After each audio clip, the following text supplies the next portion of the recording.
Hey, from New Jersey, it's the SNL Nerds, the show where two comics from New Jersey nerd out about Saturday Night Live. I'm your co-host, Darren Patterson. And I'm your co-host, John Trumbull. Hey, John. Oh, were you making fun of me, Jared, just now? I wanted to take a dramatic pause, too. Yeah, you had this big pause right before. Nerd out! It was like Shatnerian, and so I was like, I think I'm going to do that, too. Because I have no ideas of my own.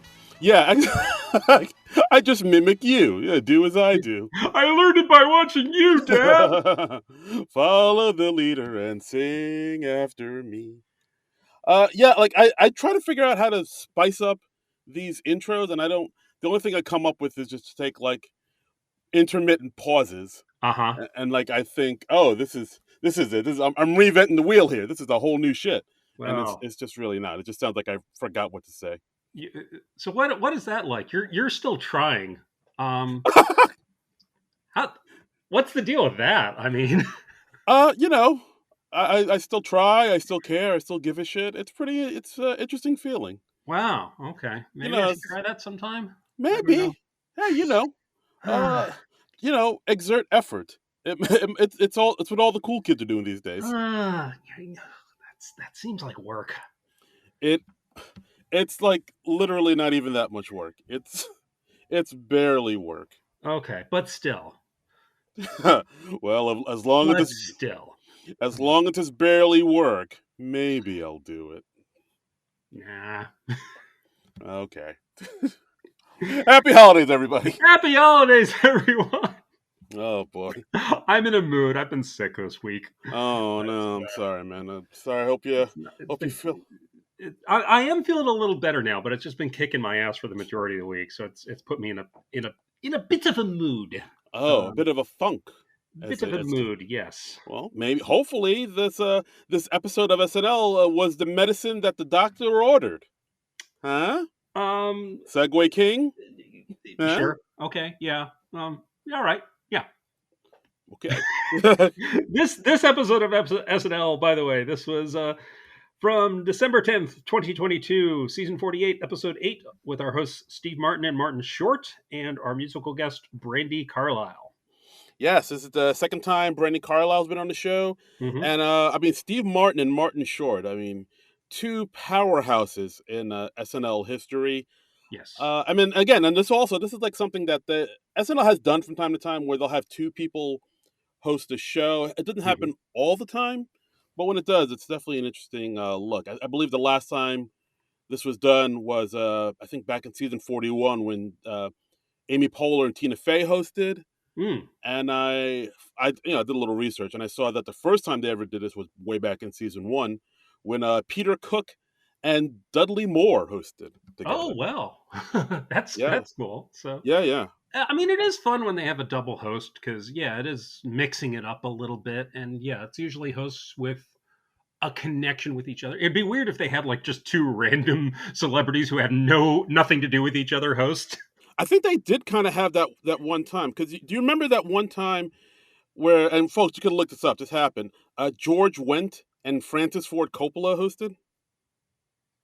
What? No. You don't remember that?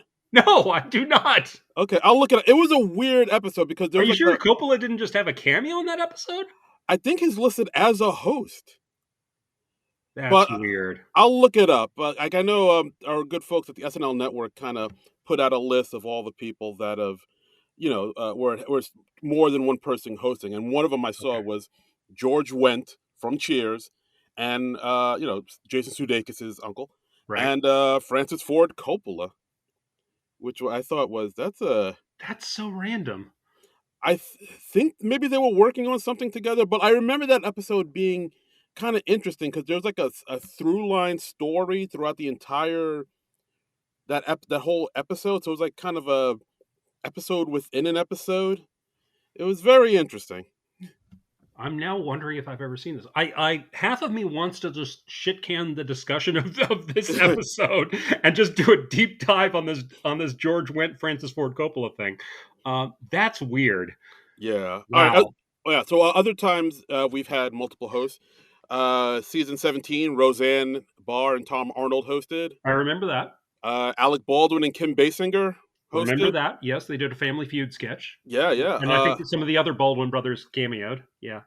Michael Palin hosted with his mom, Mary Palin, back in season 9. Oh, that's so cute. I didn't know that. Yeah, That's yeah. really neat. Oh, Both Bo and Jeff Bridges hosted together. that's cool. That Season was 8. what, sometime in the 80s? Yeah, season 8, yeah. Okay. Rick Moranis and Dave Thomas. Cool. Two The SCTV guys. uh, Nice. yeah, the Smothers Brothers. Excellent. I believe. Okay. Oh, they hosted twice, it seems. Oh, What else? Oh, Danny DeVito and Rhea Perlman hosted, and what I else we got? remember that. Wow. You know, the Olsen twins. I remember Uh, that. I yeah, remember that. I remember their sign off that night at Good Nights. They were like, "Oh, and it's only like this much longer until we're legal," because I guess they were about to turn 18. yeah, that was weird. There was like this weird time where people were really, I don't know. I won't say people. I won't say creepy dudes. We're like, Creepy dudes were doing like countdowns of, yeah, it was, oh boy, it was unsettling. yeah. Jessica. Because that was the thing keeping you from having a shot with them. Yes, that's exactly. As soon as she's legal, I'm in there. Really, really. I'm putting you on a list because you're creeping Yeah, me. no, those people should be on watch lists. Yes, Uh, 100%. Jessica Simpson and Nick Lachey. I remember that. Yes. And of course, who could forget the powerhouse of Mr. T and Hulk Hogan back in season Yes, 10? they were on Fernando's Hideaway together. I remember that. Yes. Yeah, and this was an interesting one. Billy Crystal, Ed Koch, Edwin Newman, Father Guido Sarducci, and Betty Thomas. Season 9. What, they all hosted together? That's what I'm reading here. That can't be right. That's That's what like I'm, a half dozen hosts. How do you do that? I don't know. I guess that was the time after, the heyday when the original crew left and they were just kind of experimenting with everything. I guess so. And of Oh, course, who could forget season 12?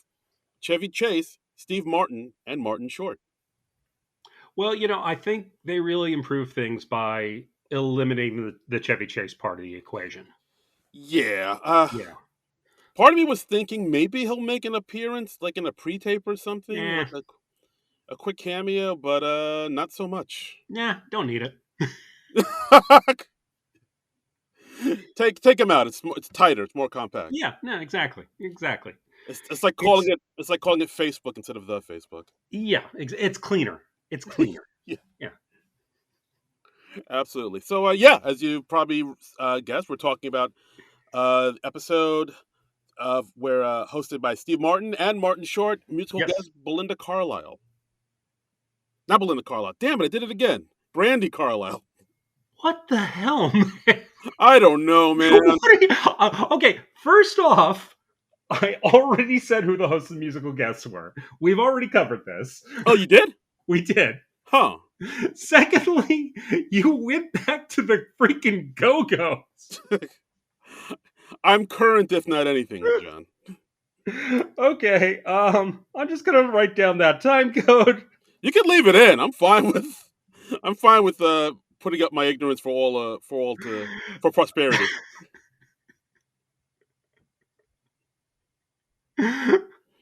How do you not know how this works at this point? I'm the guy. I give the host and the musical guest. I give the date of the show and the episode number, and then a lot of times you do a little additional research that you've found out, Right? and then you just like stumble over it awkwardly, like 5 minutes after we covered it already. Hey, man, I gotta be me. Okay. Hey, there you go. Now you're in a better mood. Uh, So the first sketch. anyway, okay, so Cold open. Our episode this week, Steve Martin Short hosting, Brandi Carlile as the musical guest. It's from December 10th, 2022, season 48, episode 8. That's how you do it, Darren. All right. Wow. I just gotta leave it to the pros. Gotta leave it to the pros. So, our cold open, it's called Blocking It Out for Christmas. Yeah, a non-political cold open. Yeah, I guess so. This is it starts out with Keenan, Cecily, and Bowen, they're all in their Christmas best. I gotta say, like right off the bat, everybody in the sketch looks fabulous. Everybody looks great. Yeah, everybody's really putting on the Ritz in this one. Everybody's The costume department knocking themselves out. Keenan looked. He had like this checkered jacket, which was very sharp. Cecily was in this sparkly green dress. I guess it was sequined. And Bowen was in a very sharp suit. Everyone looks wonderful. And they sing a song about how we're in the holiday season, and they're just blocking out all their problems until January. right, because it's the Christmas season. This is the season to ignore your anxiety in a non-healthy way. Yep. Just, I mean, I thought that was just a year-round thing, but apparently it's a Christmas thing. So every day is Christmas for me. Every day is a day to repress my problems. Yeah. Yeah. So of course we get Cecily singing. We get to hear them about how they're putting aside, their problems of drinking and their mental health. Yes. And everything that's worrying them, they just put it on the back burner and just suppress it down, man. It's the holidays. It's the way you do it. And then Sarah and Ego come in to sing backup. And then they complain about Elon Musk, which I gotta say, whenever they take shots at Elon Musk, it comes off weird to me because I'm just like, this show fucking enabled that guy. Yeah. You don't get to have it both ways, SNL, Yeah, I know. It's like when they make fun of Elon Musk and Trump and everybody, all the other horrible people they've had on, and then, or even Kanye at this point. And like the very next, episode, they're like, oh, wow, Elon, what a jerk, right? I'm like, motherfucker, he was on your show. He was on your show. You helped make him more acceptable to the American public. And yeah, you don't. Yeah, every time they do that, I'm like, like you help build the monster. So yeah, exactly. It's like, Dr. Frankenstein saying like, hey, why is this monster like throwing this little girl into the water? What's up with that, huh? What a jerk. Oh my god. I don't know. Yeah, I still get like twinges when they do that. Yeah, no, I totally agree. And they talk about Hitler. Why is he back? And why are so many of the people supporting him black now?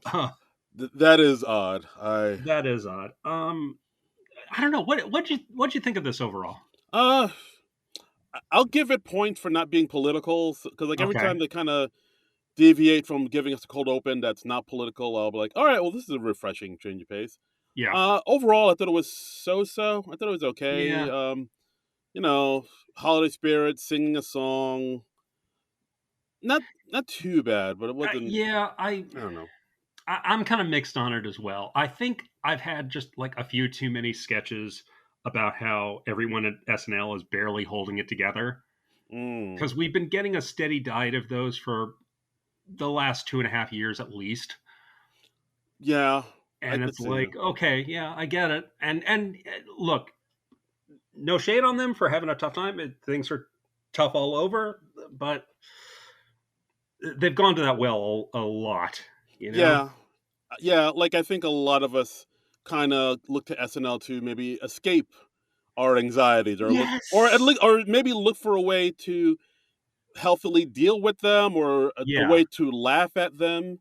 And I don't think SNL has been really doing that quite a bit. Like whenever they talk about anxiety and everything we're dealing with, they never find a way or a smart enough angle to like, a good enough take on it. They're all like, hey, yeah, we're all crazy, right? It's easier to get a gun than it is to get Taylor Swift tickets. Right.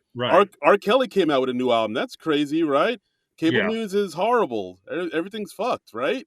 Yeah. Yeah.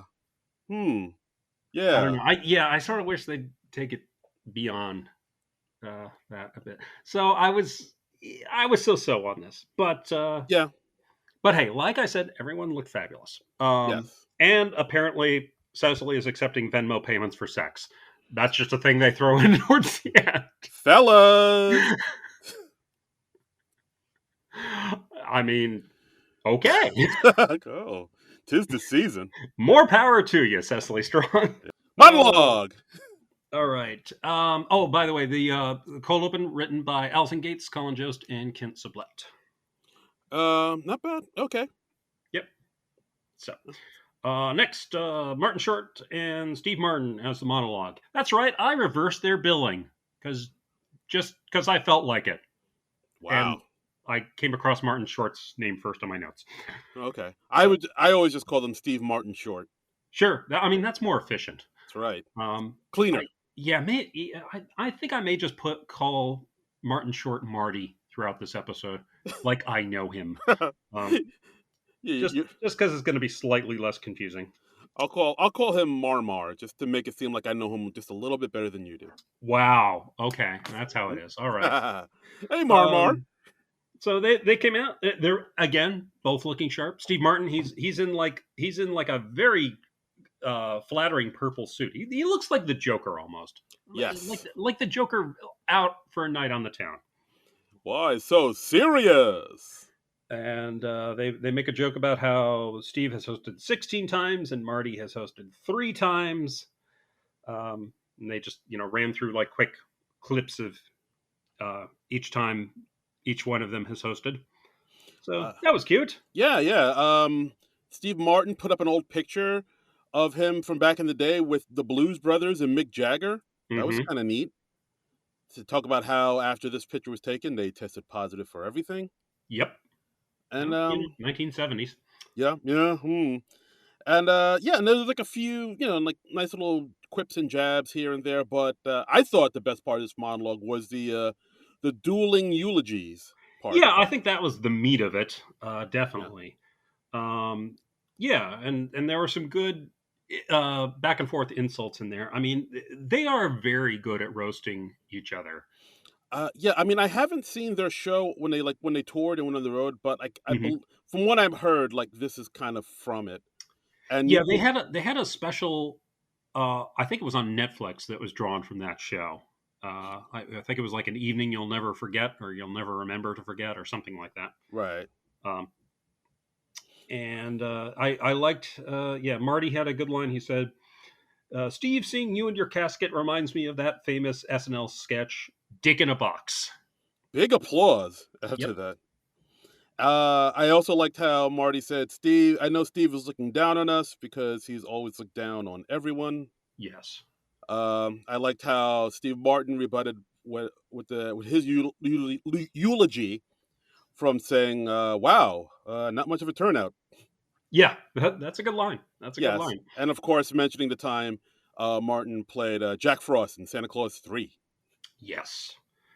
And then at the very end, we have a very random Selena Gomez cameo. I mean, not entirely random because she's co-stars with them on Only Murders in the Building, but it just felt very random because she comes on and really does nothing. She just comes on and says, they talk about how they're not going to work. Who are they going to work with the other one dead? And she comes on and says, "Wait, what about me?" Yeah, And then it's just, "Stay tuned. We've got a great show. Come right back." It's weird that we're not ending on a joke, I thought. yeah, no, I totally agree. I really wish because the dueling eulogy part was so strong Hmm. and like the energy between them was so good, just because they've worked together for so long, Right. they know each other's rhythms and you can see it. Like it really sparkles, it really crackles, baby. Yeah. Really pops. And so when Selena came in, it kind of, took the airs out the tires a little bit where it felt like they didn't know how to end this. So they're just like, oh, just have Selena come out and be like, hey, it's me, I'm here. We got a great show. Yeah. And it just it felt really kind of tacked on and it kind Yeah. of ruined the surprise that Selena was in the building, and especially ruined the fact that she appears in the final sketch of the night. Like I feel like if she wasn't in this monologue, it would have been a bigger pop when she appears later on in the night. So Well, I mean, I don't know if it was that big of a surprise because a lot of people were predicting that she would show up at some point since she's the third co-star on that show. It just bugged me that she comes on for an applause break at the end and doesn't really do anything beyond that. yeah, no, I agree. Like even when Brendan Gleeson hosted and Colin Farrell came out, at least they had like a back and forth and some jokes. Right. You Yeah. know, he played the mandolin or with a little baby Yeah, guitar or that's whatever. all I want. Yeah, have her play the mandolin. Yeah, get that mandolin rain. Yeah. So this monologue, by the way, written by Mike D. DeCenzo, Jake Nordwind, and Brian Tucker. So Hmm. Yeah. Overall, I like the monologue, but I just that if it was a stronger ending, I think I would have loved the monologue. But it just yeah, kind of fell apart towards the end. brought it down a notch. Yeah. Yeah. Yeah. All right. So our first sketch of the night is a recurring sketch, Science Room. Which Science. how many times have they done this now? This has got to be at least the fourth, right? Yes, they did it. Jason Sudeikis episode, Right. Adam Driver, Uh huh. Sam Rockwell. Sam Rock. Okay. Okay. Yeah. Sam Rockwell was the first, as I recall. I Yeah, think. that's where he dropped the F Yeah, bomb he or said you the cannot be this fucking stupid, and yeah Cecily and Mikey rolled with it like the pros they are. That was great. yeah Um, so it was fun to see this back. I don't think they've overused it at this point, but they might just be getting on the verge of that. it's inching close to diminishing returns Yeah, for this yeah. for I think sure. this was the least of the four times they've done it. Yeah, I mean there were a few good lines in there where Mhm. Steve Martin Short play two science teachers They are and like Doctor Science and Mister Science. oh one hasn't gotten his doctorate yet. Apparently not. No. Mm. And and then of course it's Cecily and Mikey as the kids, and they're Hmm. going to talk about how snow is made, where snow comes from, and I think I like at one point where they talk about Christmas, and then Marty talks to Mikey saying, "Hey, so what would you like for Christmas?" And Mikey says, "I'd like to find out what happened to my brother." Yeah, that's a cool dark joke. I like that.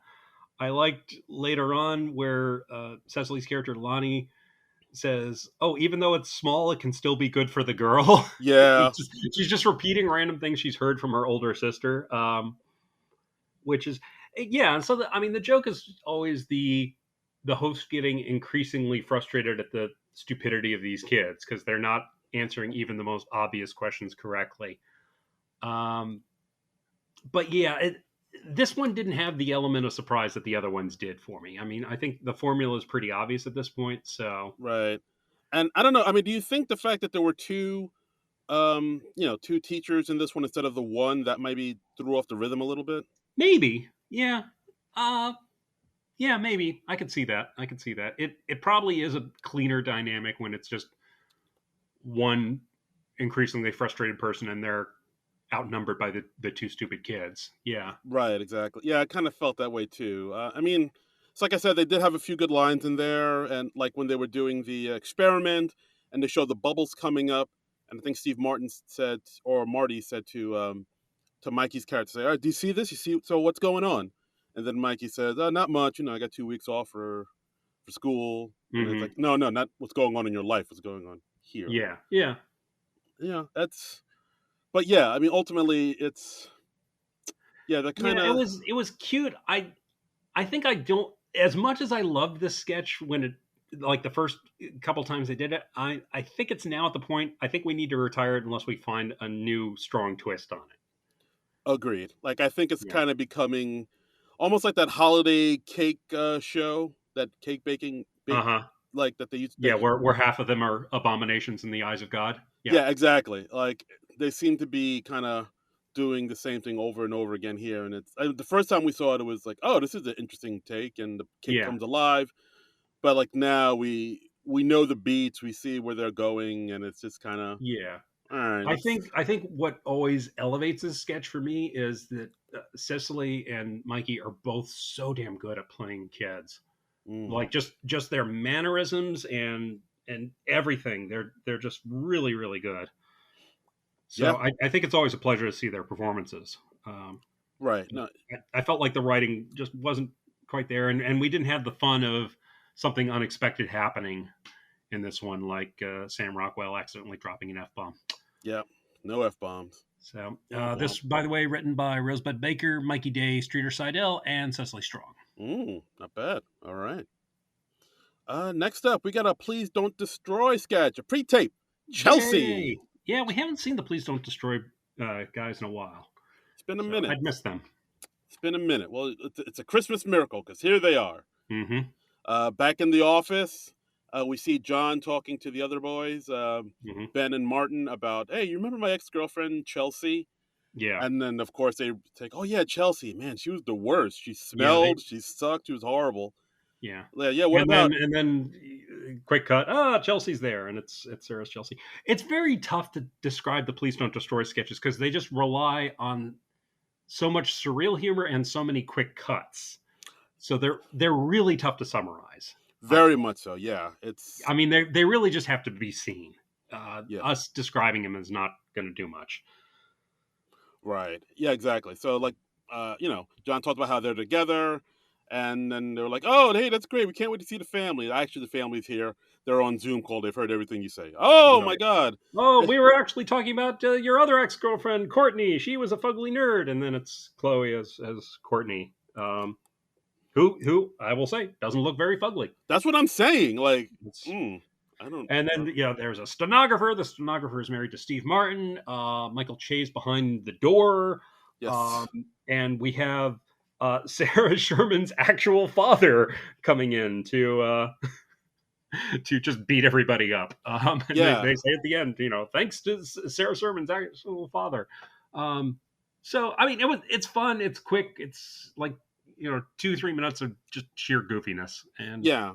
that's what I like about them. Yeah, it's good. It's very rapid fire, very bam, bam, bam, bam, bam, joke, Hmm. joke, joke, joke, joke, and yeah, it's it's nice, warm. Please don't destroy comfort food. And Yep. might I say, Sarah Sherman's dad, he is a intimidating man. Like he seemed like genuinely kind of scary to me in that sketch. Well, it's because he's like completely bald, so he can, if he puts a mind to it, he can look like an intimidating man. I'm sure he's a lovely person in life. I don't. Yeah, he kind of reminded me of the principal from Back to the Future. Like Oh, that. Strickland, sure, Yeah, yeah. exactly. You're a slacker. You're a slacker, McFly. Yeah. Strickland. Didn't that guy ever have hair? I don't. Did he? I think it just came out the womb bald. Yeah. All right, but yeah. So the sketch ends with Sarah's dad whipping out a retractable baton and about to beat up Martin. So Mm-hmm. Freeze frame. freeze frame.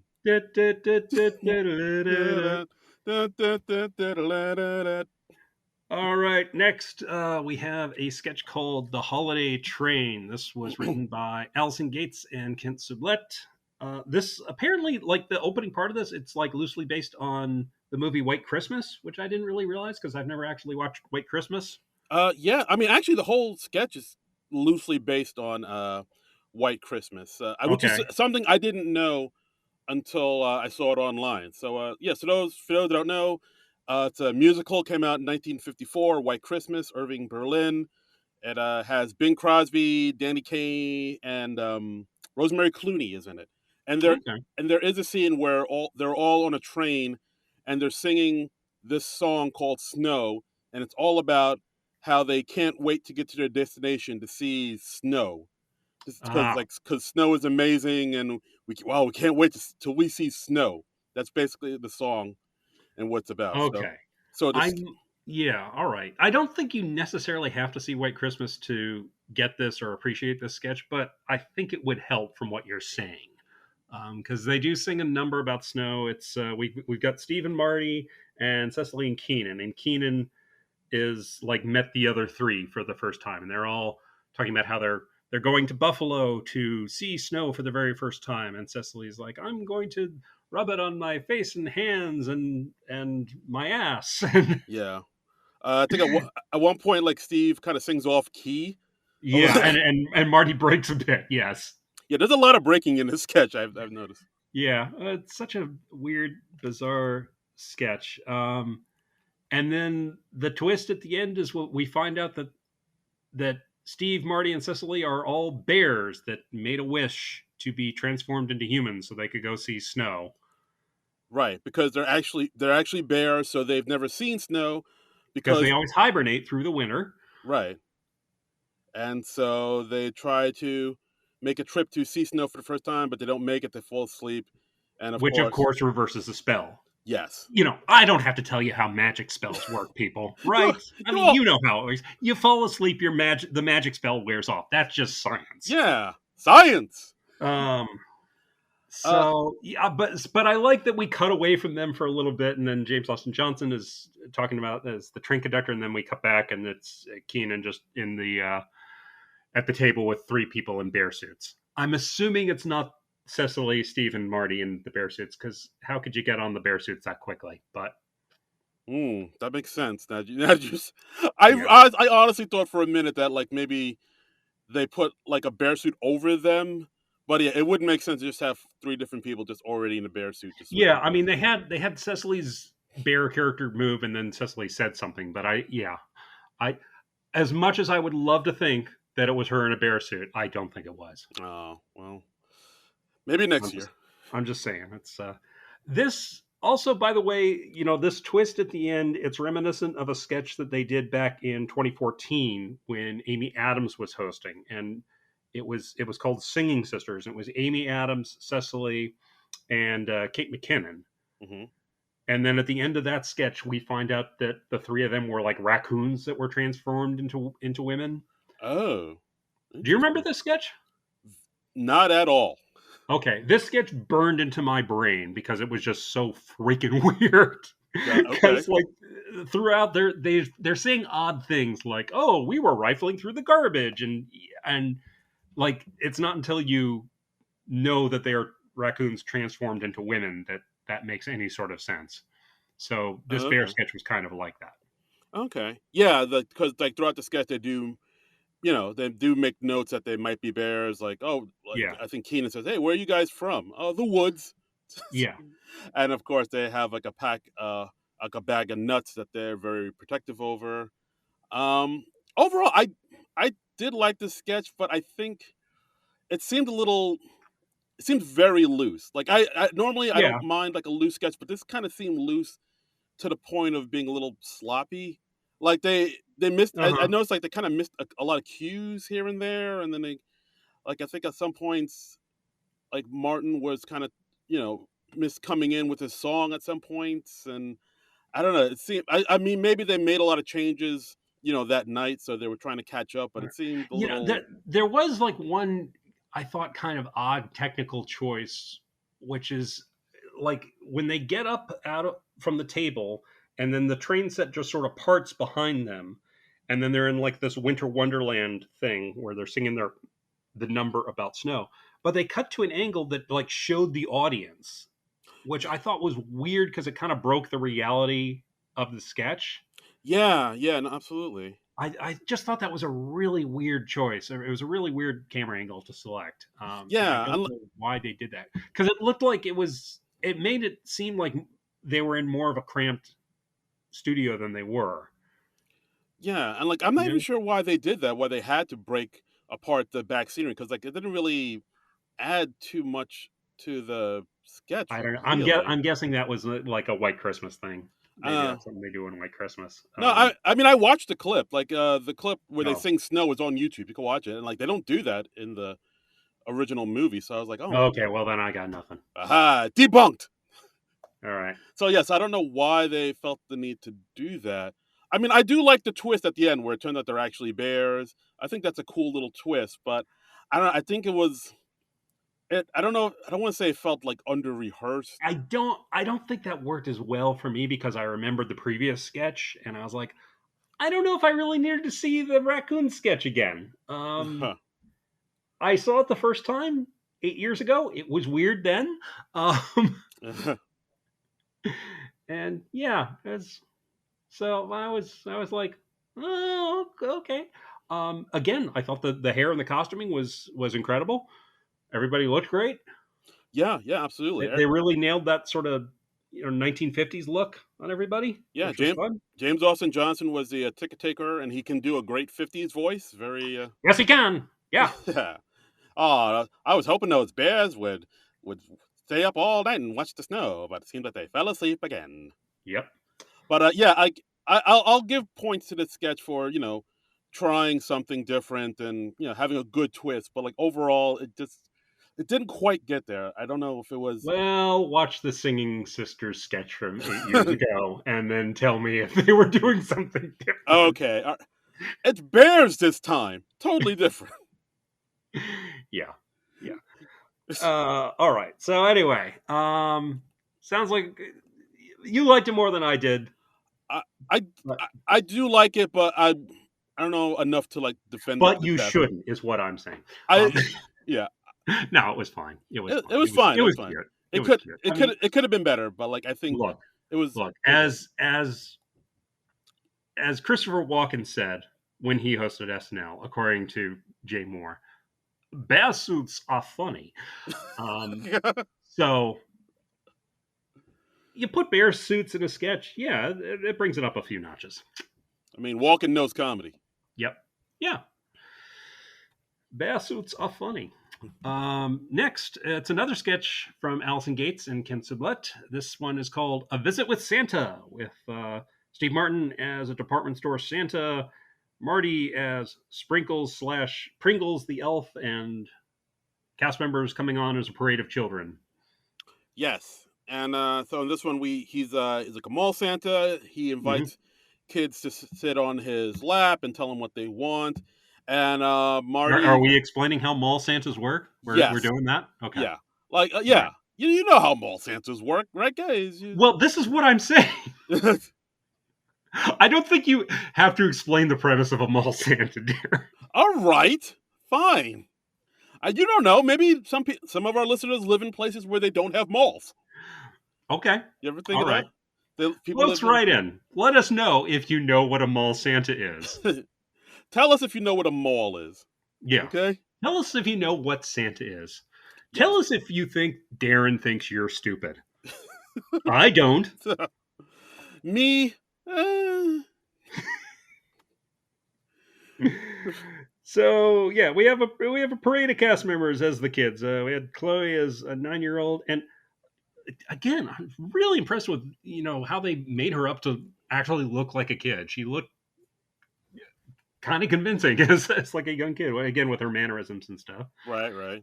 And let's see, who else do we have? It was Dismukes. Marcelo next, right? Dismukes. Oh, it was just Mukes. Okay. And then I guess we had Ego, and then Yes. Sarah Sherman. Yes. Ego wanted Taylor Swift tickets. Which the elf yells, "Then get a job."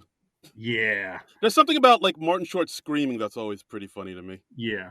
And I did like it, because Martin Short's on his knees and he was doing that thing where he's got the elf shoes coming out of his pants at knee height. And then at one point he just like gets up in his full height and and Steve Martin's like, "You have legs." And he's like, "Yeah, it took you 3 years to notice." That was cute. Yeah, absolutely. And so it's basically that, like the elf being very incredulous to Yeah. all the kids, who tell Santa what they want and say, he can't get you that. He's an old man. Look at him. Yeah. Or no, you can only get 2 things. Yeah. It's like, what happened to those earbuds you got you last year? Yeah. And then finally, it ends very randomly. Like Santa just decides he wants speed so that he can visit all the houses on Christmas Eve. And then they decide that Bowen's character, who's like the mall organizer guy, can get them speed. Yeah, I think And that's the I think that's whispers it in their ear. yeah, I think that's the one thing that kind of tripped me up a bit, because at first we think it's a mall Santa, but then it turns out he's the real Santa. Like halfway through. I don't think we're. I think you're overthinking it. Well, no, because he talks about like what happened to the earbuds he got you last year. So like, well, how would like the real Santa would know that, like, or somebody who was Santa would know. Like some dude that was just a mall Santa wouldn't know that he got earbuds last year. So I was like, oh, so is this the real Santa and who wants to get speed so he can do all the deliveries? Am I putting too much thought into this? I think you are. That didn't enter my head at all. What is going on here? I never questioned why he knew what the kid got the year before. Yeah.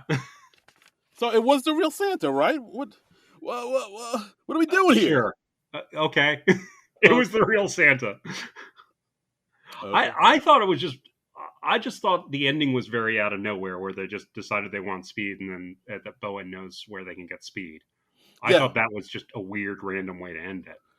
it was. Yeah.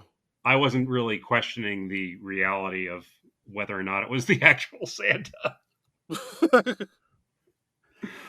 You don't think about But these things like I but do, but John? you do you, Darren Patterson.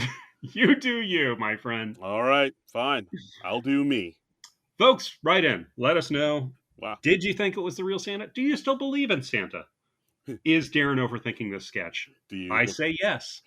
do you believe in Santa in a young girl's heart? Na, na, na, na, na, na, na, na, na. That, that, Santa. that was lovely. Wasn't it though? Look at me, I'm Yes. riffing here. Yeah.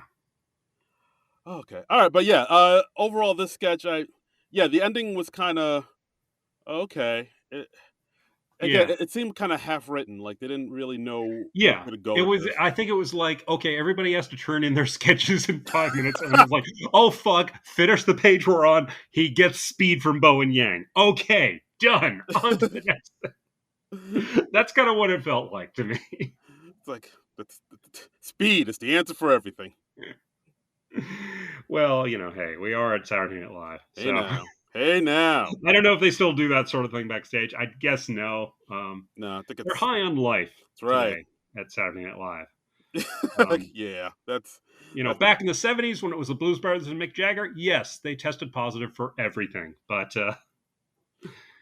But now, not so much. that's right. They probably have a nice chamomile tea or something like that. Yeah, like do some light yoga, just some Hmm. Bikram. Yeah, Just really, really work the chakras. they're high on life, is what I'm saying. Absolutely. All right. Next, we have a pre-tape, A Christmas Carol. This was written by Mikey Day and Colin Jost. I've heard of those guys. Hmm. This was Martin Short as Scrooge waking up at the end of the Christmas Carol, and he's like, "Hey, what day is it? It's Christmas Day. Oh, you there, boy, go get the goose that's big as you." And blah blah blah blah. And he throws a sovereign down to the boy, and because the boy is played by Sarah Sherman, we're like, "Oh, we're gonna have some body horror up in this bitch." And yes, we do. Indeed. Coin goes into her eye. Yikes. Starts bleeding profusely. It's very Sam Peckinpah's Salad Days from Monty Python. I was just about to say that. This Yeah, reminded me exactly of the Monty Python Salad Days sketch. yeah, Folks, if you haven't seen that, go check it out. It's Who Boy. yeah. Lots of blood flowing. Yeah, and of Um, course, so now the little orphan boy played by Sarah Sherman has a coin in his eye and he's half yep, blind. So of course, Ebenezer Scrooge feels terrible. So he's like, here's another coin for for to take care of that. He throws the other yeah, coin, it blinds the other eye. yeah, yeah. And And then Steve Martin shows up as the Ghost of Christmas Present. He tries to show the proper way to toss a coin, but it just impales more people. yeah, And then he stabs someone with an icicle. Marcelo. Like basically at this Yeah, point, everybody's gathered around and be like, Ebenezer Scrooge, he's blinding orphans for sport. He is. yeah, And they're all like um, they hate him now more because he looks like he's a crotchety yeah. old man, like literally harming people with his Because the coins. Ghost of Christmas Present cannot be seen by anyone, so everyone thinks Scrooge is the only one doing this. And I liked how like a coin ricocheted and then knocked Tiny Tim down into the sewer. Yeah, Um, yeah. and then at the very end, it's like Apple Pay, never use coins again. So it was a neat kind of twist at the end. It was enough. I don't know if it needed that Apple Pay twist at the end, but yeah, ultimately, I did enjoy the sketch quite a bit. The way it escalated into like a big bloody mess. Yeah. The fact that they got me to laugh at a handicapped orphan falling down a sewer hole. I liked. Well, you don't laugh at that normally? I normally no, but Really? they found an angle that All was right. like, you know what, that is comedy. All And right. of course, then it got to the heightened point of absurd bloodiness where the coin was scaring the horses, which caused the horse to kick off Mikey Day's head and bounce off a wall, blood spurting out of his neck stump. His head bouncing off a wall and hitting the orphan on the head as he was crawling out of the sewer hole. Yes. Yeah. Wow. Tiny Tim was like crawling out of the sewer, and then they knocked him back in. Yeah, I'll say sketch of the night here. really. Okay, I wouldn't go that far, Interesting. All right. but what would my sketch of the night be? Have Do, we already passed it? do I you don't have know. one? That's a good question. Looking at what we've covered so far, I think I would have to go with the "Please Don't Destroy Chelsea" sketch, All right. Fair enough. because that had the most spark of the new for me. Look, I love me some Science Room, but I think we're getting at the point it's getting a little played out. Yeah, So, we're getting close. and We're getting close to the expiration date on that one. yeah, and I feel like the last part of the show was substantially weaker. So yeah, I'll go with "Please Don't Destroy" as sketch of the night. Yeah, like I'll agree with you.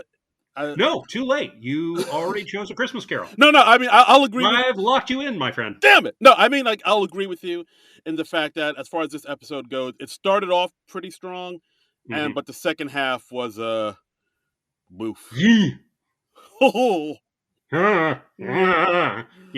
uh, So, yeah.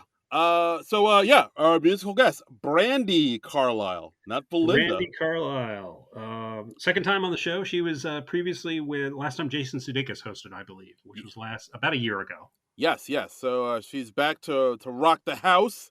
Hmm. She did two songs. Her first song was "The Story," which Right. I learned recently is actually an old song. That's what one of her famous songs. This was like a hit song, and I think it was like 2007 or so. Yeah, yeah. Also, Yeah, I definitely heard it before, and I was like, oh yeah, I like this. This is good stuff. yeah, yeah. And just vocally, really, I'm so impressed with Brandi Carlile. I really liked her last time she was on the show, and I think particularly her performance of the story was amazing. I mean, It really was. And her second performance with the song called "You and Me on the Rock" with a band called Lucius she performed with, mhm. and again, very strong. I'm really hoping that Brandi Carlile becomes like SNL's go-to for a musical guest because she's at that point now. Whenever I see that she's gonna be on the show, I really look forward to it. Yeah, yeah, Bec- same, yeah, yeah. same here. It's like one of those things because I mean we've talked about it before in this podcast. Like we won't name names, but there has been a number of musical performances where you can tell they're really phoning it in, Hmm. lip syncing it. They kind of look unenthusiastic. They're kind of on autopilot. There's like a bunch of backup dancers and special effects and lighting just to sort of. Dare name names. I will not name names. I will not name names. I will not. Names. Not I'm today, gonna, Satan. I'm gonna be the devil on your shoulder. Name names. I rebuke you. No, Put them on I notice. will not. No, don't make me do it. Was it somebody who was on the show last week? Um. No. Somebody who's been on the show in the last month. Maybe. We're Damn it. narrowing them down, folks. Damn it. Curse you.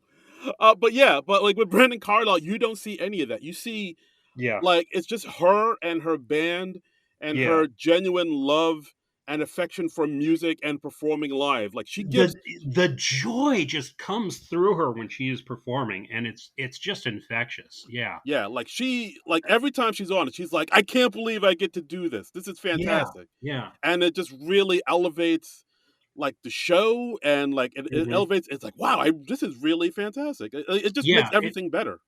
I agree. It really gave the show a shot in the arm when she came on. I mean, both times.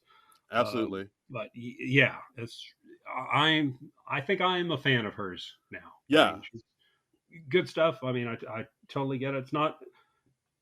I mean, I understand she kind of spans many genres of music, from what I understand. She just kind of bounces around um, into Yeah. different categories. But yeah, I'd like to check out more of her stuff. Yeah. It's kind of like a folk rock Hmm. pop with some country and Yeah, sometimes she's kind of like crooning like Katie Lang style yeah, yeah.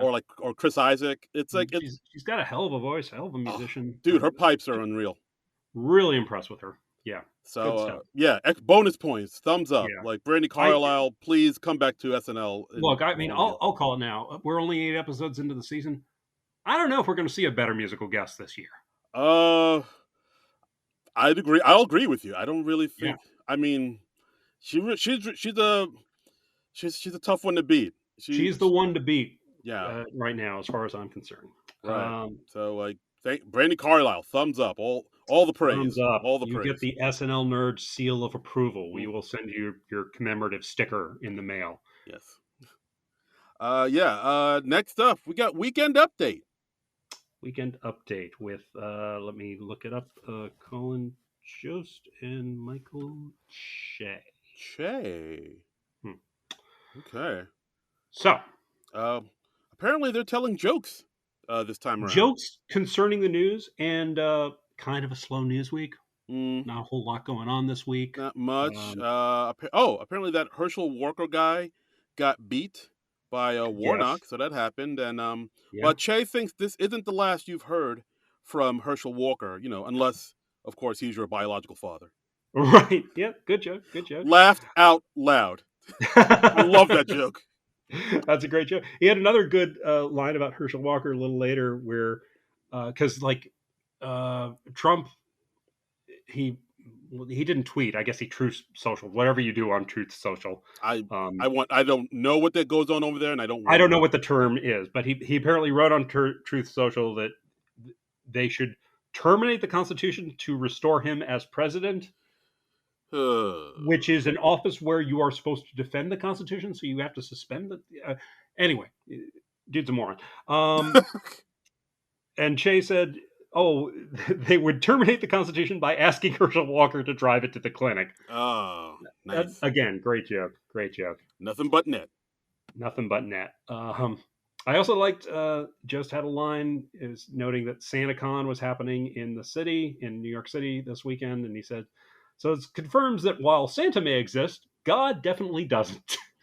Boo. Yeah, like I mean, I've never been to a SantaCon or seen it, but like I Coming to New Jersey next weekend, my friend. oh great! I'll stay in. Yay! Stay indoors. I'll stay That's, indoors, lock the door.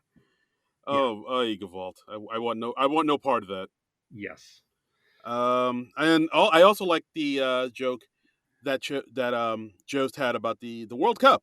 How Uh-huh. Morocco beat Portugal, and it's the best performance by a team of Africans since the unpaid workers who built the stadiums.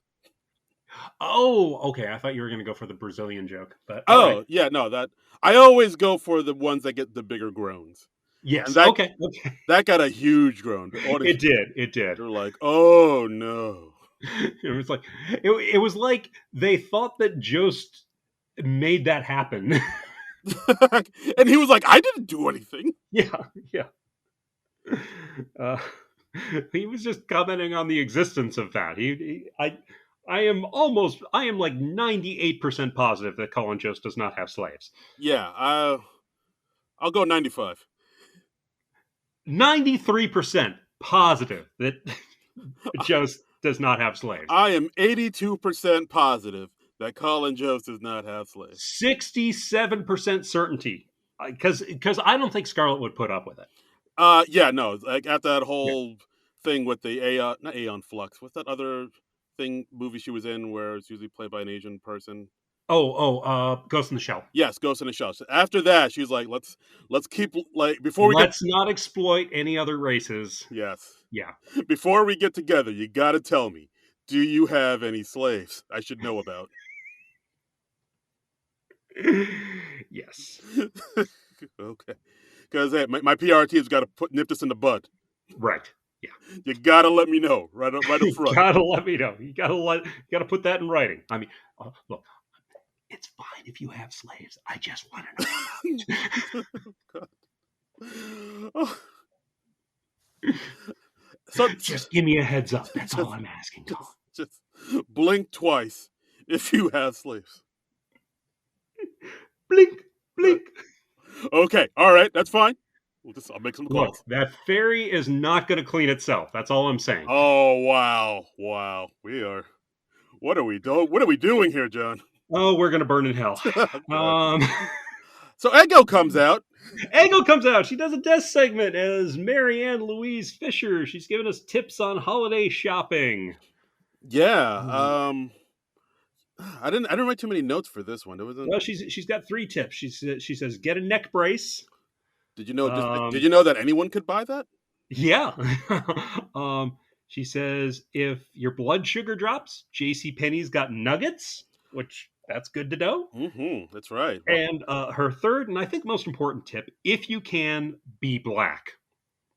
yeah, because like if you're white doing all the crazy things that she does, somebody will videotape you and you'll get fired from your job. Yeah, there are no black Karens, people. Yeah, and of There course are no Michael. black Yeah, Karens. and of course Michael Che asks her, "What do you do for a living?" And of course she says, "Oh, I sue the city." Yeah. Well, that was a funny line. Um, this was cute. I think it was maybe elevated a little by Ego's performance, Yeah, but yeah, it was cute stuff. yeah. Same. I thought the material was okay, I guess, but yeah, Ego, did what she could to elevate it and Hmm. make it more than it was. But yeah, if it wasn't for Ego, it would be eh, kind of Yeah, so. yeah. Let's see. Before the next desk piece, there was a joke about uh, Chris Christie's niece, the former governor of New Jersey, Chris Christie. His niece was arrested this week, and she was like assaulting somebody in an airport. She accused a Latino family of being drug dealers, I believe. Oh well, lovely, Yeah, yeah, lovely. And there was, I think, like kicking and biting and stuff, and yeah. So yeah. stay classy, Christie family. Which of course, and the joke is like, yeah, that earned her life in the New Jersey Hall of Fame, Yes. taking shots at So, Jersey. well, Mm, I feel like we just had to note it since we are a New Jersey-based podcast. that's true. This Um, Jersey slander will not stand. Colin Jost from Staten Island. yeah. All right, you should be one to talk. Marone, this guy over here, is talk about Jersey. This mooks from Staten Island, Mamma Mia. No, go on. Go No, on. I'm done. That's it. Okay. Okay. That's it. All right. Sorry. I've lived out in Jersey so long. Yeah. The Busting Jersey. apart those New Jersey stereotypes. Yeah. Yeah. I defend Jersey by going into a Jersey stereotype. Yeah, Yep. that's. Yep. Yep. Yep. All right. The So next we the had. irony is not lost on me. Nope. Nope. Next we had Mikey and Chloe as Kurt and Deb from Wyoming, who they're they're basically spicing things up in the bedroom by Chloe's talent for doing voices. Yeah, this is basically just a showcase for Chloe to do her impressions. Yeah, But which but they're all pretty much impressions of hers we've heard before. exactly. She did Drew Barrymore. She's done the Drew Barrymore show. She did the Russian con artist lady from Inventing Anna. Is anybody talking about Inventing Anna anymore? No, not that I know. Not in my circles. Yeah. She did Meryl Streep. That might have been new. No, she's done Um, a Meryl Streep before. There was okay, well then I won't give it to her. okay. Um, There was that segment she had like back when she was a new cast member, and okay, she put in a Meryl Streep impression there, and I did not remember that. Okay. yeah, yeah. And then because it's not an update piece until we're making fun of Colin Jost, she does Scarlett Johansson, and Mikey helpfully notes that she, she's naked and under the skin at 24 minutes and 11 seconds. Hey now. And I just love that apparently, I guess somebody at SNL had to check that as part of their job this week. Some poor intern. Some interns, I mean, whoever wrote this segment Yeah. was like, I better pop in under the skin and note the time when Colin Jost's wife is naked in this movie. No one come in here. I'm doing work for a sketch. If the door's locked, don't come a knocking. But yeah, they're doing role playing. And yeah, and when she's doing the Scarlet voice, she's like, I'm tired of Colin and I want a real man. Yeah. And I don't, it's a little weird. A little. I mean, I don't know. When I saw this, I kind of felt like like when you go see a comic perform and Uh-huh. they're doing jokes that they've done like 5 or 6 years ago. I was like, oh, we're still doing these. Okay, so you're just straight up calling me a hack now. No, All right. I see how it works. I'm All calling right. myself a hack. I'm saying this Okay. as someone who still tells jokes from 5 or 6 years ago. Yeah. But it's yeah, I feel like I don't know. Like I mean, she's done these impressions before, Yeah. Yeah. and And none of them had like the thrill of the new. Um yeah, and like they're still uh, good impressions, but like yeah. she's not really. I think like Jay Farrow said this once in some interview where it's good to have a good impression, but then you have to have like some material to go with it. Because Yeah. like Yeah. the newness of just sounding like somebody famous kind of wears away if you don't have like a joke to go along with it or something to go with it. And like I feel like Yeah. with Chloe, that's kind of happened where like, all right, she does these good impressions. Now what? What else? Like, Yeah, that's a very good point. And I like Chloe as a performer. I think she's a great performer. I still love Mikey as a performer, and they're playing off each other well. They're obviously having fun with it. Um, at the end, like Colin says to Mikey's character, like, "Well, hey, it seems like you're just reaping all the benefits here. Do you do any impressions?" And he does like Stewie and Mr. Burns and Shaggy. Um, yeah, and those are which okay. Hey, yeah, and they were all okay. None of them were like, "Oh my god!" I mean, it's like, "Oh, really? You do Stewie from Family Guy? Ooh, well, Oh. clear my schedule." And yeah, but yeah, Yeah, I thought this kind of fell flat for me. yeah, it fell a little flat for me too. Also, it felt a little weird. It's like, okay, she's doing her Drew Barrymore voice, but she's putting it all in a sexual context. So it's like she's basically forcing the viewer to imagine having sex with Drew Barrymore, which just seemed Yeah, a little odd to me. yeah, it felt very awkward. Like, oh, this is what sex with Meryl Streep would be like. Oh, Yeah. Okay. I felt very uncomfortable. It was just a weird context for her to present the impressions in, I Yeah, I don't guess. know why they had to have it in this context too. Of like, oh Yeah. yeah, this is what Scarlett Johansson sounds like in bed when she's climaxing. I'm like, I don't know if I want to hear that. Yeah. It was also just kind of weird because it was like, well, yeah, no, I know and remember that she can do all of those voices and she's wonderful at those voices. And I mean, she's got other great impressions in her kit bag too.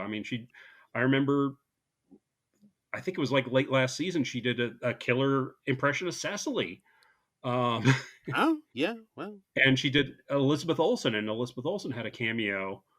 That was when Benedict Cumberbatch was hosting, and she did a killer Elizabeth Olsen impression. And I don't know. I think I would have liked to see some new ones mixed in there. You yeah, know? I think that would have been it. Like, I would have loved, like you said, seen something she's done that she's never done, or maybe done Mhm. like maybe once or twice. Like Yeah. when she did her Jennifer Coolidge impression, or her at the SNL at home when she did her Phoebe Waller Bridge. I thought she did a really good Phoebe Waller Bridge. I'd like to see Right. more of Right. that.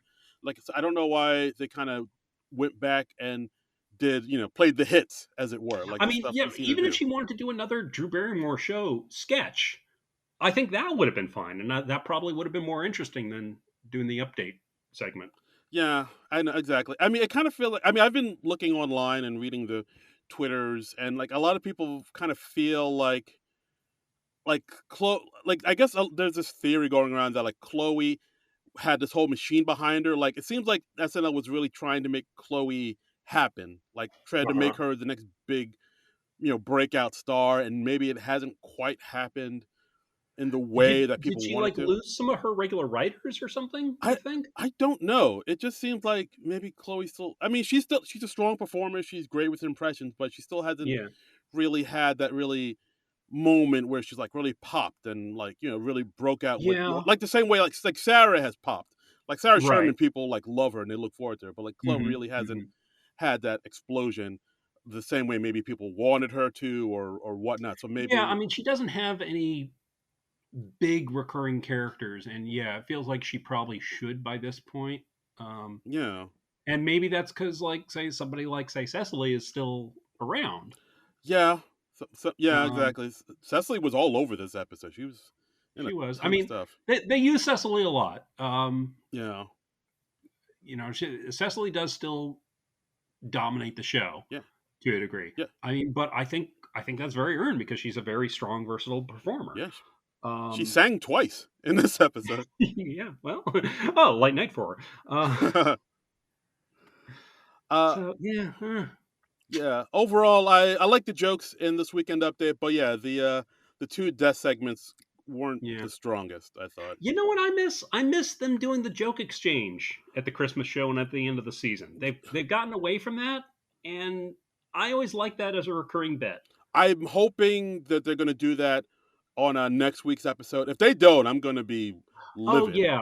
Okay. Yeah. I didn't think about them doing it next week. Yeah, they should do it next They week. got to do it next week. If they're going to do it next week, would be the time for it because it is the last show before Christmas. I wasn't thinking of that. They have This was such a heavy Christmas show. I was thinking of this as the Christmas show, no also because two big hosts of Steve Martin and Martin Short. right, absolutely. So I'm like, oh right, yes, they're doing a show next week too. Oh wait, there's one more. Yeah. There's more. That doesn't speak well of next week. Oh boy. That sounds anticlimactic. Yeah, part of me thinks that like they did want this episode to be the final Right. episode because Yeah. it does have the It feels trappings. like they swap places in the schedule, doesn't it? Yeah, but like something tells me that like maybe Steve or Marty couldn't do it, so Right. they swapped it out. Yeah. Like I mean, I don't think they're going to swap it out based on Austin Butler's right. availability. Austin Butler, you're hosting on this date and you'll like it. Yeah, exactly. All right. I'm sure if like Steve or Marty had some other commitments, they would accommodate them and switch them around. Absolutely. But yeah, okay. So well, all right. So maybe next week we have a joke exchange to look forward to. You brightened my day a little bit, Darren. Yay! I did it. Yay! Here's something to take away that brightness.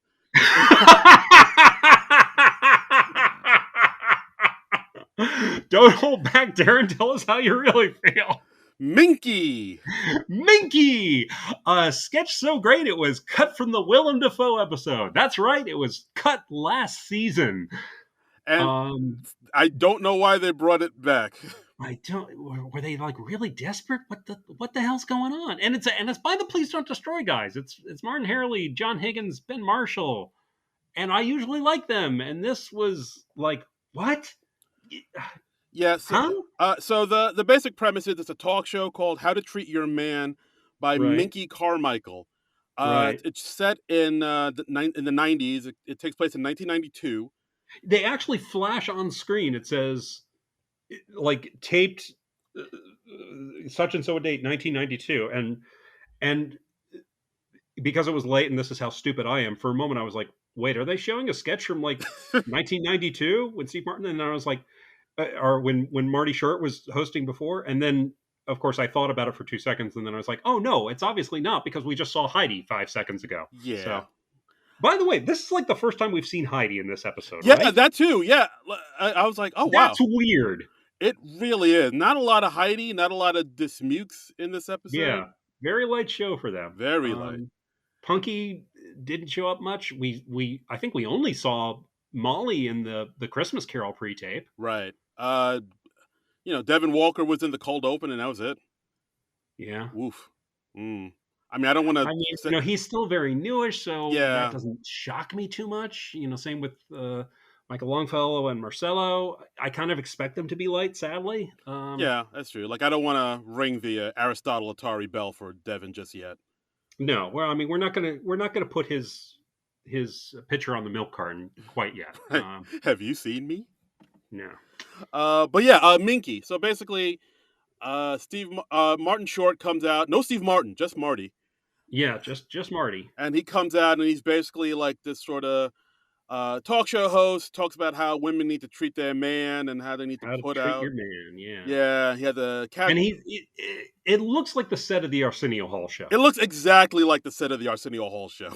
Yeah. For sure. Yeah. And so he's talking out to the women in the audience who say, "Oh, I don't know what to do with my man," and he's like, "Oh, y'all need to put out. Y'all don't know how to treat a man. Slam it!" And then he goes into these. Like Sarah is concerned because she didn't sleep with the guy on the first date and she hasn't heard from him since. And he's like, "Well, yeah, because you didn't sleep with him on the first date." And Yeah, like very They, yeah, like very yeah, misogynistic it's advice. very. What was the Tom Cruise character in Magnolia? T.J. Mackey. Oh yeah, wow. It was, he was like that scuzzy motivational speaker guy that respect the cock. Yeah. Um, Oh wow, that's a yeah, throwback. it was very much that. Yeah. Yeah, and so it's basically that. Like we see Sarah Sherman in this really colorful suit that I'm pretty sure is from her own personal wardrobe because it's I mean, putting Sarah in the multicolored outfits, that's kind of the go-to. I yeah, mean, she brought because that from home.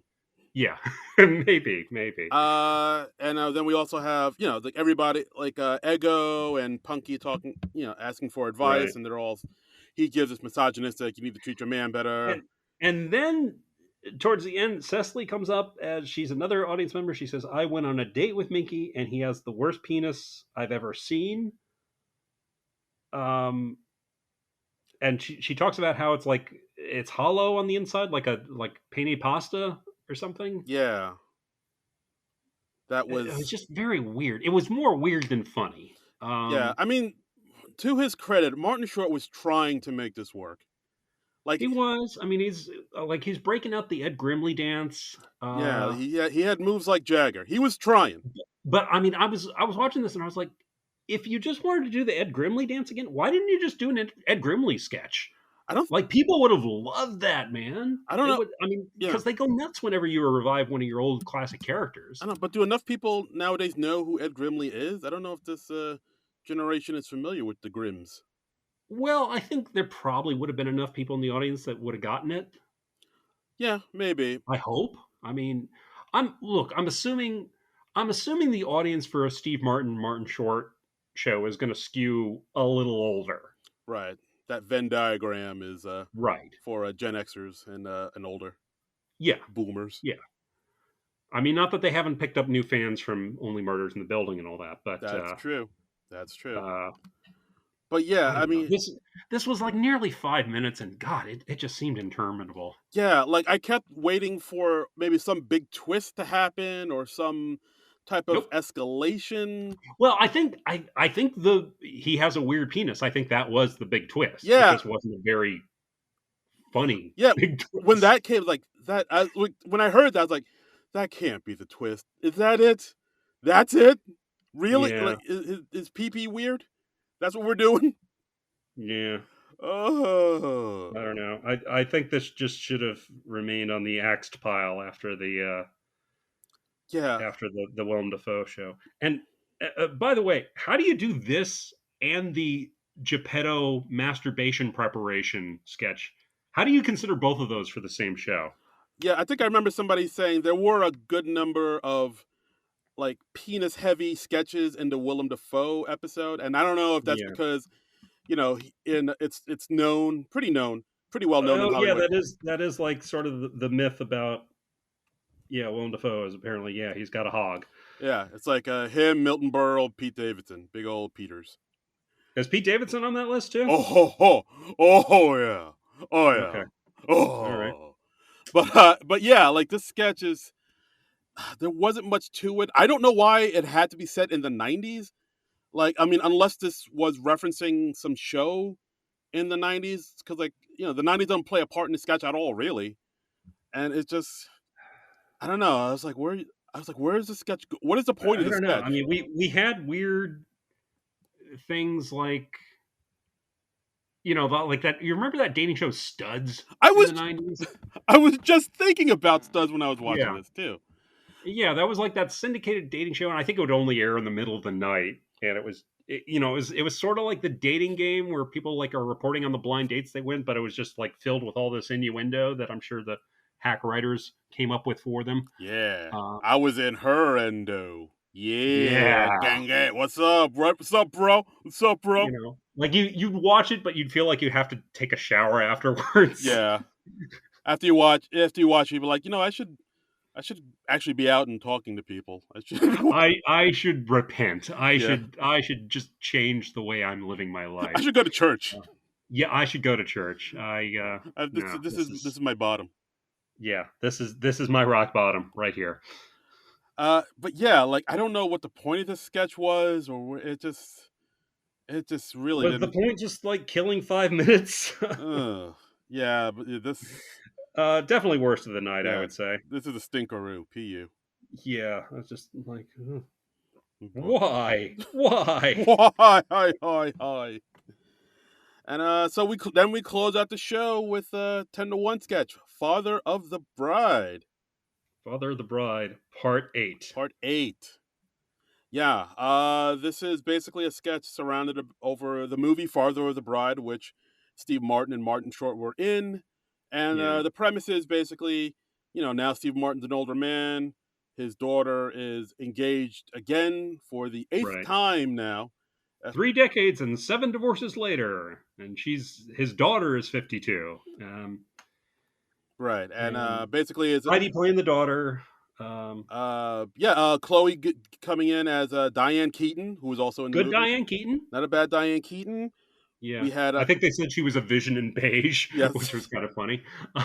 Yeah, and the whole sketch is basically how now the father can't afford to pay for a Nancy Myers like wedding for Right. an eighth time in Yeah. a row because he's broke now. Yeah. Yeah, That was cute. Uh, It was. I mean, it's a cute idea. yeah. We have Marty reprising his role as Frank, the wedding planner who was of a vague ethnicity in the movies. I don't think they ever said what country he was from, Yeah. and I think that was part of the joke. He was just doing this weird, unidentifiable accent. Upper West Side. Yeah, Mm. and they said like he's doing an accent. I think is still okay. Let's all agree it's okay. Yeah, I thought that was cute. Bowen comes on. He's doing the BD Wong character, who is like Martin Short's sidekick in that movie. Yeah, Um, and then we get a cameo from Kieran Culkin, who was also Very random. who Yeah, was also in the original Father of the Bride as a little boy. right. And they're like, "You don't remember this? He doesn't remember this, but trust us, he was in that movie." so, So yeah, I guess Kieran and had some time. and I did not.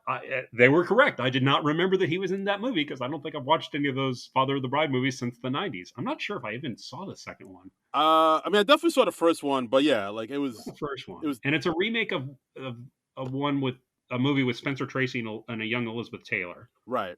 And then they did the remake with Steve Martin, and then they did a sequel a few years later where the gimmick was like his daughter was pregnant with her first child, and then uh, Diane Keaton got pregnant as well. So the mother and daughter were pregnant at the same time. Oh, that was the second one, right? That was Father of the Bride too. Yeah, I don't Right. know if I ever saw that. And then they during the lockdown in 2020, they did I'm looking up on IMDb. They did Father of the Bride Part 3-ish. They did? Yeah, they did. It was basically like something like like remember back in the lockdowns where a lot of cast members would do like Zoom calls and they would like recreate a Yeah. movie or like Community did that. Yeah, It yeah. was And Josh Gad was doing a lot of cast reunion things. Yeah, it was basically that. It was like the cast from Father of the Bride doing Zoom calls, and they did like this really quick 25-minute short, quote unquote, movie.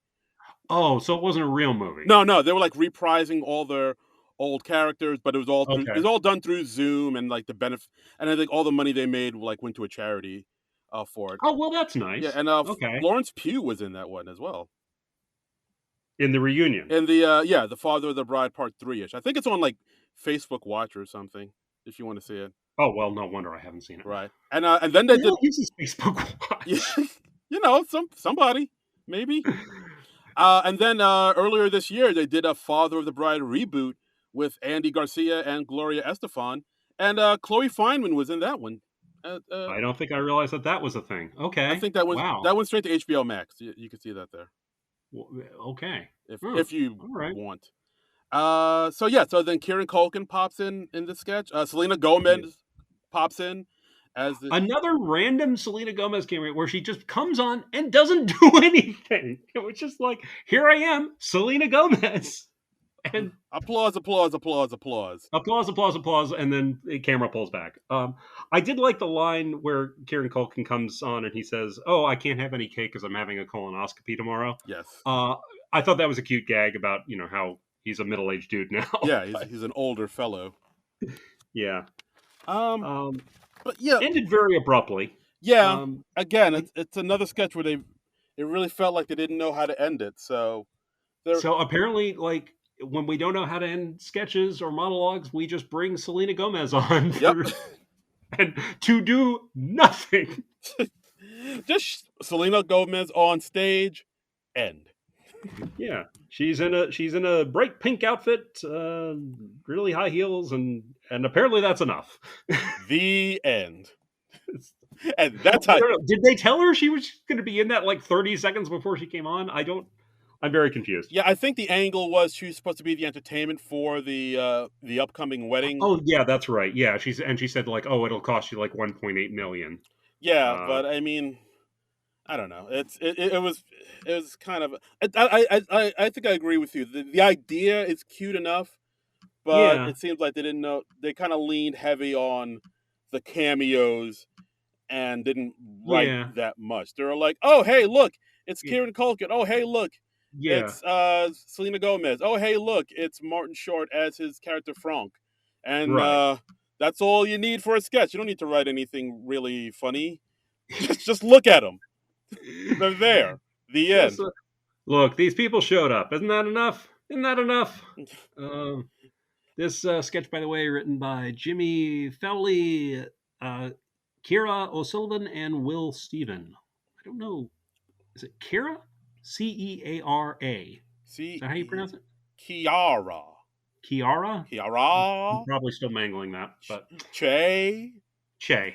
Um, Uh, so yeah, I wish they'd leaned into the everybody's old now. Like I liked how they said like, oh, you're 52, and there was a joke about her getting like the daughter getting a vaginal rejuvenation.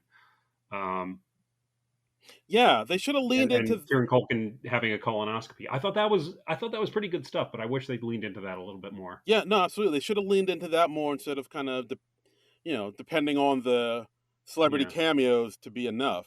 I mean, maybe make a joke about how like Steve Martin's character is a great great grandfather now or something like that. I Yeah, don't know. yeah, yeah. There was more. There was a better.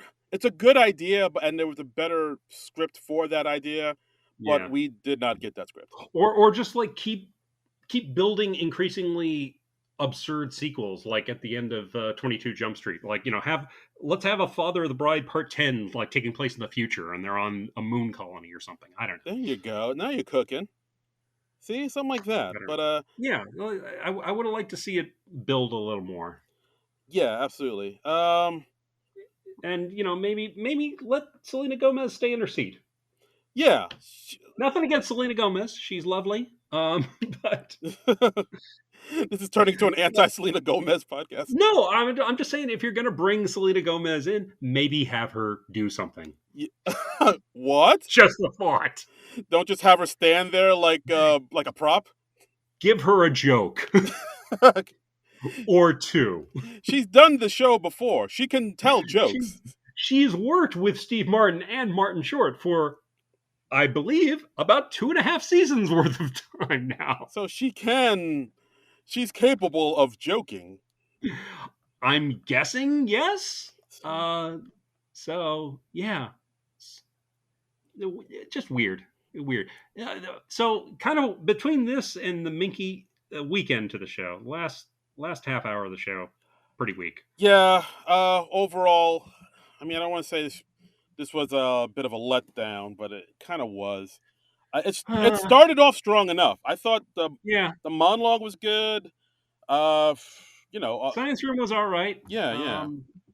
But then, like after Weekend Update, the second half, it just kind of Yeah, I don't know what happened. It just kind of yeah, the wheels fell off the trolley there. yeah.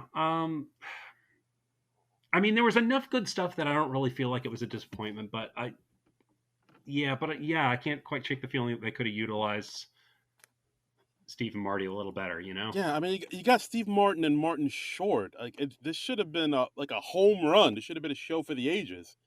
And Yeah, it's just like it was. I don't know. Were our expectations too high? Maybe that might have been it. Like I think Yeah, because I think when we first saw that they were hosting and Brandi Carlile, we were like, oh, this is Yeah. Like stop the presses. This is We going to be we amazing. want to be tough but fair. So yeah. Absolutely. I mean, I mean, yeah. because SNL, it's a hit and miss show by definition. You know, Mm-hmm. it's pretty much always going to be up and down, even over the course of one episode. You're never gonna, hardly ever gonna have a show where you like every single sketch. Right. Yeah, that's true. But I was expecting to like a majority of the sketch. I think. I mean, well, now I'm being too harsh. I think I like most of the sketch. I think it's just like the last two I had the Yeah, hugest gripe with. I'd give this one maybe a B minus, Uh, I guess. I'll give it a B. B minus. Yeah, that sounds about right. Yeah, B minus. All right, but yeah, yeah. Steve Martin, Martin Short didn't live up to our high expectations, but it wasn't the Wow. total, dud. No, I mean it wasn't a bad show by any No, means. no, not at all. It just wasn't all that. Yeah, it's not the fireworks and ice cream I was Yeah. expecting it to be. Right. Okay, so yeah, Right. so that's Yeah. that's the show. Next week, Yes. should we talk about next week or should we go to Twitter? What? No. What? Yeah. Well. Maybe we'll go to Twitter first. Yeah, because we're talking. They're talking about this show. So let's talk about that first. Good point. That's why you're the brains behind this thing. Oh, am I the brains? Yeah. Oh God, no wonder we're in so much trouble. Oh, Why didn't you tell me I was the brains of this operation? Good I Lord. didn't think I'd have to tell you. You're the brains. No, obviously I'm not because you had to tell me I'm the brains. But as the brains, you should know you're the brains because you're brainy. No, obviously 4 years in, I did not know I was the brains. That's what. Holy shit, that's bad. This is why we're at where we're at. Yep. So yeah, we put out the word that we were doing this on the Twitter, and we got a good Mm-hmm. amount of responses from our regulars. Yeah, all right. From John Ananias at BurtonS92 says, much like the 2019 Eddie Murphy show, this is the kind of episode where your enthusiasm about the host can maybe inflate your overall opinion. But I Yeah. do think it was a very good show with nothing that really bottomed out and greatly elevated by two of the best to ever do it. Yeah, I think that's fair. That's fair. I think that's fair. Yeah. Yeah. I mean, it is easy to let your expectations, uh, to get carried away with your expectations on a show like this. Yeah, So, absolutely. yeah. Absolutely. Well, let's see. Let's see. Our friend Manette Marati, she's talking about next week a little bit because it was originally going to be the Yeah Yeah Yeahs as a musical guest, and something came up, and we'll get into that in a minute. And now they've been replaced with Lizzo, and we'll talk about our opinions of that. Well, I guess maybe after this. Manette says, I've been listening to the Yeah Yeah Yeahs for the first time in anticipation of them hosting next episode, but I'm excited for Lizzo to be the musical guest again. It definitely fits the demographic that the host appeals to more. I do wonder which song she'll perform, as she already did the top two singles from her latest album when she did Double Duty. So yeah, they kind of announced during the show. They'd already announced that next week we're going to have Austin Butler from the Elvis movie hosting, Right. and it was going to be the Yeah Yeah Yeahs. Right. And the Yeah Yeah Yeahs, they posted on, I think it was on their Instagram, and they had to drop out. They said, as many of our fans know, Nick has had pneumonia over the past month, and it's been an up and down recovery process. The band's top priority is supporting Nick through a full recovery. As a result, we had to pull out of our engagements of K Rock's Acoustic Christmas and Saturday Night Live. And it's been a tough week. It's been a tough year on the health front for us. So, yeah, wishing you a happy and healthy rest of 2022. We look forward to a strong return in 2023. Much love, Karen, Nick, and Brian. So, yeah, we wish the best to Nick and wish him a swift recovery. Sorry that dropped out of SNL. Yeah. And get well soon. So Lizzo stepped in. What do we think of that? I mean, I enjoy Lizzo. This will be the third time she's been the musical guest. Second time she's been the musical guest during a Christmas episode. Yeah. Which is interesting. And yeah, I mean, I'm sure she'll knock out the park. I think she might do like a Brandi Carlile and maybe play some of her old songs that maybe Yeah, people aren't familiar with. Because yeah, it is true. Like she did do the two big songs off her latest album. So maybe I guess the only thing she can do is like maybe find some others, some deep cuts she can do, or some old stuff to yeah. I perform. I gotta be honest. I mean, Lizzo, wonderfully talented and all that. It just seems a little soon to be bringing her back. And I realize that they were in a bind and they had to find somebody fast and somebody who was, I guess, convenient and friendly with the show and blah blah blah blah blah. But yeah, I wanted to miss Lizzo a little more before she came back. Yeah, no, Like when was the last time she was on? yeah. I'll check out.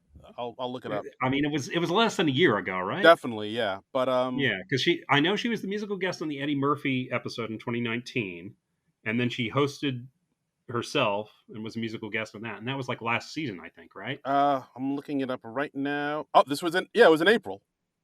It was in April. Yeah, see, that's a little soon. Yeah, it is. And then, I, don't know, I was really looking forward to seeing the Yeah Yeah Yeahs too, because like Yeah, I wanted to see them because they were just they're something different, you know? yeah, no, absolutely. But yeah, I agree. Like we just saw her. I said like in April, so it was a couple months Hmm. ago. I mean, I'm sure she'll do a great job. She's fantastic. The people love her. But I was like, I kind of wanted to see something different. I was really looking forward to seeing the Yeah Yeah Yeahs. But I mean, I'm sure Yeah, like SNL will have them back on in the new year as soon as Nick gets better. they're usually pretty good about that when somebody has to drop out unexpectedly. They're usually pretty good at finding a slot for them later in the season. So Yeah. So I mean, while it is a bummer we won't see the Yeah Yeah Yeahs, like I'm looking forward to seeing Lizzo. Maybe see what she'll do. Maybe she'll play some old holiday standards or something, or I don't know. yeah, it might be neat. Give them the Lizzo treatment. Yeah. Yeah, absolutely. So we'll see what happens. So we also got a tweet from Boardman gets paid. Mm. Lee Hot He Lion Mm-hmm. says hello from the suitcase Martin Short came in, which is of course a nod to the one of the promos that came out earlier this Yes. week. A This, lot of Martin Short playing very short people I mean, this week, he's a short guy. I Short guess. Yeah. people got. Yeah. So he and oh, so Lee Hot Lion says this episode was meh. Yeah, that's all I got. How John felt about the Drake sketch last week is how I felt about the Father of the Bride sketch. The Hmm. DNS guys were back and it was great. I think he means please don't destroy, but it's DNS. So Okay. Yeah, that's probably a yeah. typo. Now excuse me while I try to find Cecily Strong's Venmo parentheses not ashamed. Yeah. Well, okay. Pretty sure that was a joke, but all right. Best of luck to you there. Line forms to the left. Uh, how did I feel about the Drake sketch last week? I think you were I think I was just like I didn't get it because I didn't have the background for it. yeah, you were pretty indifferent to it. And yeah, Yeah. it's one of those things where if you don't know about Drake and his music, it probably didn't hit for you. And yeah, Right. like I feel like if you never saw the Father of the Bride movies, Okay. that Yeah. sketch wouldn't hit for you So either. he's saying he doesn't remember the Father of the Bride movies, and yeah, it is going back. It's like 30 years at this point. So The first Father of the Bride movie was in '91. So yeah, I mean, a lot, yeah, I remember seeing that in college. So yep, you know. yeah, math checks out. Lastly, we have our friend Mikey with two E's. He says, much like last week, I had no idea who the hosts were again, but they sure did a great job. Huh? I'm joking, of course. Was really hyped for this one, and while it wasn't perfect, it didn't disappoint. I enjoyed pretty much all the sketches, although no idea what was happening in the bears on a train thing. Seemed like it might have been a last minute change. Liked the cold open this week and also a really great monologue. Weekend Update was pretty decent as well, especially the Chloe Mikey bit. Mm. Oh, sounds like you were more of a fan of that than we were. Um, Overall, I think it's the best Christmas episode of SNL since Eddie hosted. Mm. Who did the Christmas episode last year? I can't remember offhand. Uh, Was it? was it Paul Rudd? Oh yeah, it was Paul Rudd where Jost got COVID and they basically had to cancel the show and they only had the pre-tapes and Yeah. old clips. No wonder I wasn't remembering that at first. As Paul Rudd said in that episode, it was tremendously disappointing because I remember we were really hyped for Paul Rudd hosting because he's a solid host Yeah, and and yeah, didn't quite happen. didn't quite happen. They did a 5-timers thing. Yeah, Um, Keenan was there because Keenan never leaves. yeah, no, I think he lives in the studio at this point. Yeah, he lives in the crawl space that Alec Baldwin used to occupy, and and yeah, it was a stripped down show to say the least. Yeah, that's the kind. I mean, it was the best they could do under the circumstances because what are you gonna do? One of your cast members got COVID. Yeah, At least one. There might have been more, but I know it was confirmed like months later that Jost was one of the people who got COVID. yeah, So, yeah, for sure. so, Uh, but thankfully he recovered and yes. bounced back to have more jokes made about his wife on the show. About what his wife sounds like in mid coitus. Glad we got that. And where we can find her naked and under the skin. Yes, absolutely. So Do your work, internet. I'm sure that's not difficult to find. Mm-hmm. Yeah. So I guess those are the tweets, and that's the episode, guys. Thanks again. That's the episode. Next week, Austin Butler, the Elvis guy. He's going to be pretty new to me because I never saw the Elvis movie. Same. I don't know much about him Yeah. except he's very tall, very handsome man.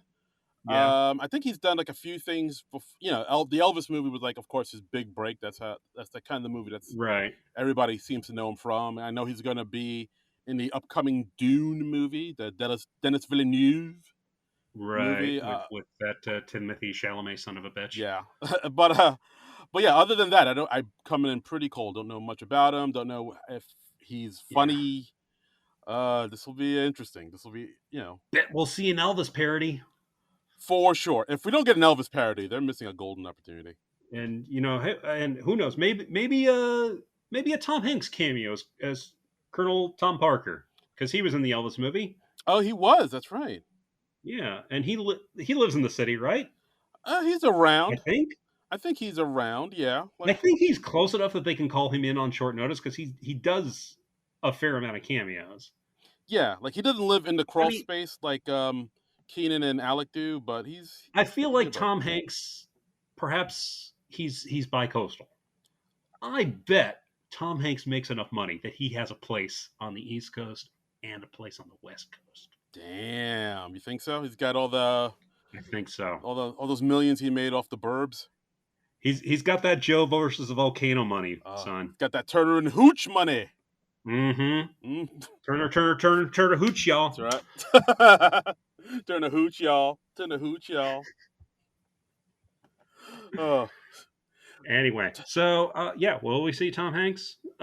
Let's say yes, because I want to look forward to the next week more. Yeah, either way, we're definitely going to get some cameos. Like we always get a myriad of cameos during the holiday show. So I don't know. I mean, we've got the COVID flu cold thing happening, so maybe that'll cut down on the cameos. It didn't this week, but maybe.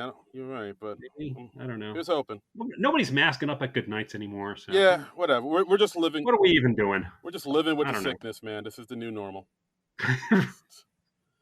Sad but true. Sad but true. All right. And on that downer note, that's our episode, guys. We live in a hellscape. Everyone's going to die. Yeah. Follow us on Twitter and Instagram. Follow us on Twitter and Instagram. I'm at Trumbull Comic, TRUMBULL, and the word comic. I'm at Darren Credible, DARIN Credible, Twitter and Instagram. And of course, you can follow the podcast, as always, at SNL Nerds Show. Yes. Please do that. We want more followers. Yeah. Let us know. Hit us up. Tell us what we're doing right and wrong and all that jazz. Yeah, we like hearing from you. We would like to be slightly more popular than we are, or maybe even substantially more popular than we are. Yeah, like we're tired of being just this niche little thing that only a few people know about. We want to sell out. We want to go commercial ASAP. We want to break through. We want to go viral, and not for like a bad reason because we said something heinous. We want to go viral because people like us. Yes. We want to break free. Yeah. I forget the rest. That would be nice. Just external validation. That's what we're looking for. That's all I've ever wanted. Right. Why won't you love me, Dad? I mean, I know it's not going to fill the hole inside of me, but It'll can't hurt, right? Yeah. Couldn't hurt. Can't hurt. food and liquor and poppers can only do so much. Let's try try some That's what foundation. I'm saying. That's what I'm saying. I mean, I keep tossing all that money at Cecily Strong's Venmo, and Are you sure it's her? Dude, I keep telling you that's not Cecily Strong's Venmo. It's like look, Darren, it says Cecily Strong loves you six. XXX. I mean, how can that not be genuine? I I just don't think it's her, man. It says Cecily Strong loves you 6969, and Cecily is misspelled. Hmm. I Okay. I mean, Perhaps I should investigate this more. you probably should. You didn't give him your credit card info, did you?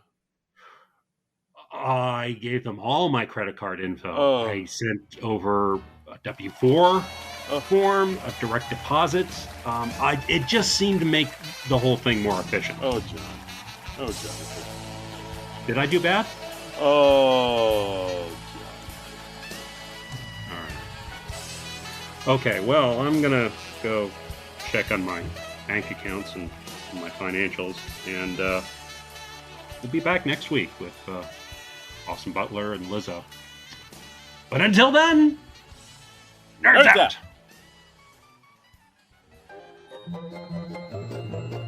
This has been a non-productive media presentation. Executive producer Frank Hablawi.